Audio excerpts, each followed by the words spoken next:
saudara mendengar, ya kan, seluruh dunia digoncang oleh banyak masalah, perang di mana-mana, ya, perseteruan antara negara-negara besar.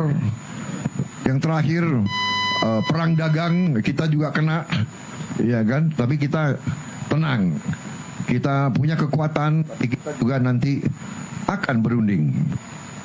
Kita akan berunding dengan semua negara. Kita akan juga buka perundingan sama Amerika.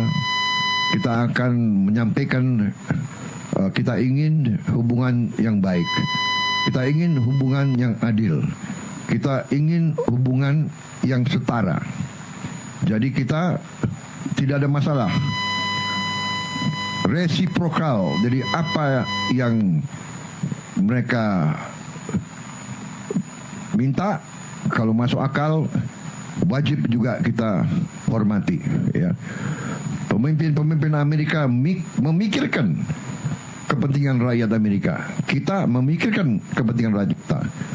Tidak perlu ada rasa kecewa, tidak perlu ada rasa khawatir. Kita percaya dengan kekuatan kita sendiri. Kalaupun ada tantangan, ya kita hadapi dengan gagah, dengan tegar. Mungkin ada berapa saat, tapi kita yakin bahwa kita akan bangkit dengan tingkat yang baik. Lalu seperti apa langkah strategis pemerintah menghadapi perang tarif ini?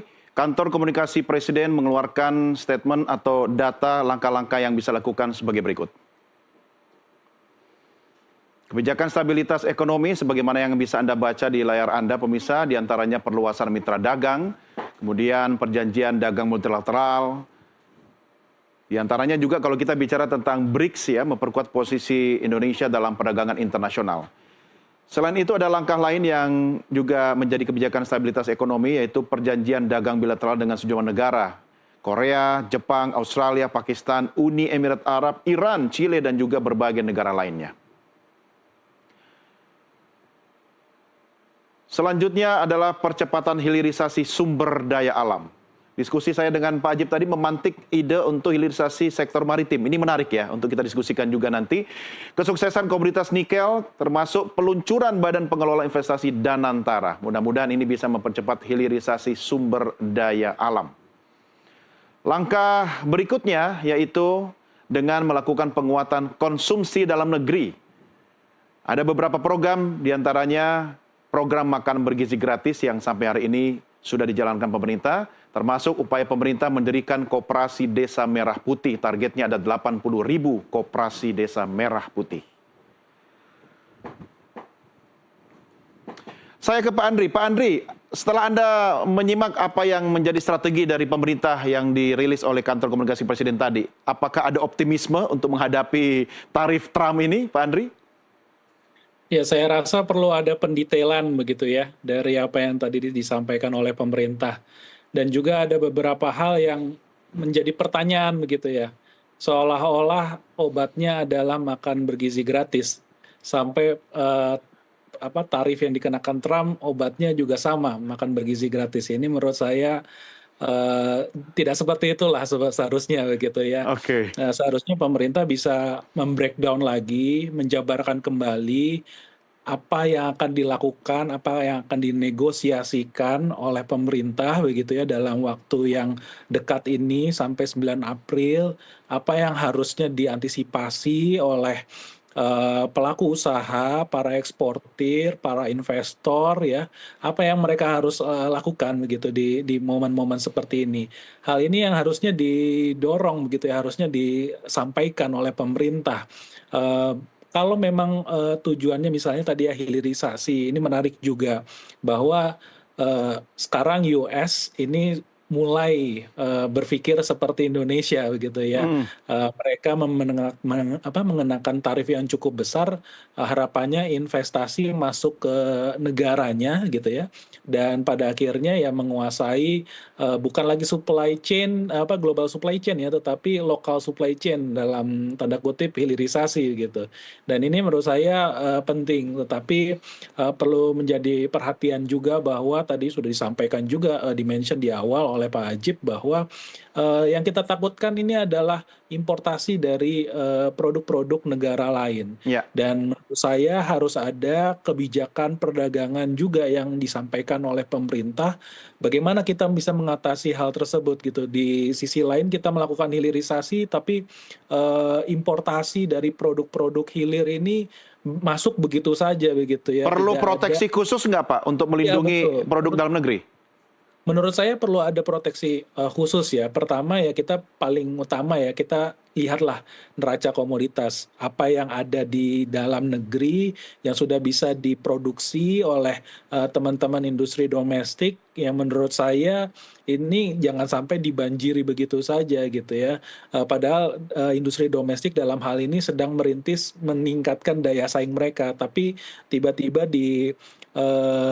didorong begitu saja importasi yang cukup besar yang dalam tanda kutip kita saat ini kan sebetulnya sudah menghadapi apa yang disebut sebagai dampak overcapacity, overproductions dari China, Ya. terutama di sektor tekstil. Nah ini menurut saya trigger tambahan baru nih tarif Trump ini. Bagaimana nanti China dan juga negara-negara lain pasti akan dalam tanda kutip membuang produk-produk mereka, tidak apa-apa margin keuntungannya kecil, yang Ya. penting produk bisa keluar dari negaranya masing-masing, karena itu pasti akan meningkatkan biaya mereka kalau di hold begitu lama gitu ya, di keep begitu lama. Dan Iya. menurut saya ini yang harusnya disampaikan oleh pemerintah sedetail-detailnya sehingga tadi kita harapkan ya kondisi pasar cukup confidence dengan apa yang akan dilakukan pemerintah. Jika tidak ya kita bisa melihat hari ini bagaimana stock market Indonesia khususnya crash begitu saja ya, jatuh begitu saja karena masih belum ditawarkan rasa kepercayaan bahwa pemerintah bisa mengarungi tarif Trump yang terbaru ini gitu. Ya, makanya Tiongkok bisa confident melakukan retaliasi ya. Nanti kita dampaknya bisa kena juga. Oke, saya kembali ke Pak Ajib. Pak Ajib, langkah konkret yang bisa dilakukan oleh pemerintah dengan semua pemangku kepentingan di dalamnya, termasuk pengusaha, Apindo juga di dalamnya, atau para pelaku ekonomi tanah air kita. Karena kan kita bergerak dengan waktu yang sangat cepat ini. Kalau kita harus membuka mitra dagang baru, tentu perlu waktu. Kemudian diversifikasi komoditas dan sebagainya. Apa yang bisa lakukan agar kita bisa tetap bernafas di tengah kondisi ruang fiskal kita yang sangat ngos-ngosan ini, Pak Ajib? Mas Doni, kalau boleh kita mengkritisi dari jawaban Pak Presiden tadi, Mas Doni. Pertama, bagaimana meningkatkan jumlah mitra dagang, itu kita sangat sepakat. Karena memang itu kita butuhkan untuk membuka pasar baru. Yang kedua, penguatan ekonomi dalam negeri, termasuk hilirisasi, itu sangat sepakat. Tapi poin ketiga ini, poin yang menarik dan perlu kita kritisi secara konstruktif, Mas Doni. Yaitu bagaimana penguatan konsumsi dalam negeri. Problemnya adalah dari target penguatan konsumsi itu, sebenarnya penjabarannya bukan di dua hal itu. Karena penjabaran kita lihat tadi itu kan satu berbicara makan bergizi gratis, yang kedua adalah adanya koperasi merah putih. Ya. Itu bukan penjabaran dari penguatan konsumsi dalam negeri. Karena problem mendasar konsumsi adalah ada dua hal. Satu kemiskinan, dua pengangguran. Coba kalau kita berbicara kemiskinan, coba kita cermati di sini. Ya. Ini adalah dua sub penjabaran penguatan konsumsi yang kurang proporsional. Karena seharusnya adalah pemerintah menjawab mengurangi pengangguran dan mengurangi kemiskinan. Makanya sudah betul bagaimana setiap orientasi program pemerintah dan setiap orientasi dari government spending adalah untuk good job creation. Ya. Untuk mengurangi pengangguran dan mengurangi kemiskinan. Bahkan kalau perlu kita kritisi, Mas Doni, kemiskinan di Indonesia itu kalau kita mengacu pada data PPS hanya 9%, setara dengan 25 juta orang.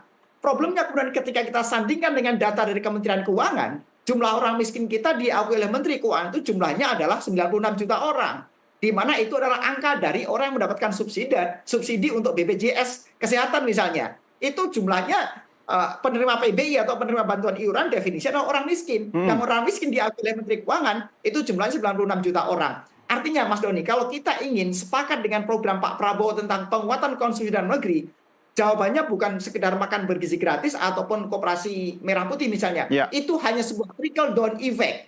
Tapi penjabaran dari penguatan konsumsi adalah untuk bagaimana pemerintah bisa good job creation, meningkatkan UMKM termasuk bagian dari situ. Yang kedua mengurangi kemiskinan. Itu yang menjadi program kita, Mas Doni. Ya, memang yang harus menjawab itu adalah Presiden Prabowo sendiri atau dari kantor komunikasi Presiden. Tapi Pak Ajib, saya sih berprasangka baik. Mungkin dengan makanan bergizi gratis, alokasi yang beli makan itu bisa disimpan untuk belanja, untuk konsumsi ya. Mudah-mudahan seperti itu. Baik, Pak Ajib, terima kasih sudah bergabung bersama kami dalam diskusi malam ini. Juga Pak Andri, terima kasih Pak Andri, Pak Ajib, Bapak-Bapak. Sampai ketemu lagi di kesempatan yang lain. Selamat malam.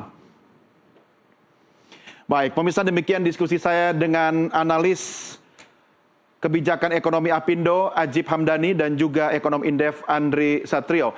Sekaligus mengakhiri jumpa kita dalam program NTV Prime pada edisi hari ini. Atas nama rekan-rekan redaksi dan kerabat kerja yang bertugas, saya Doni De Kaiser, berterima kasih atas kebersamaan kita. Sampai jumpa. Merdeka!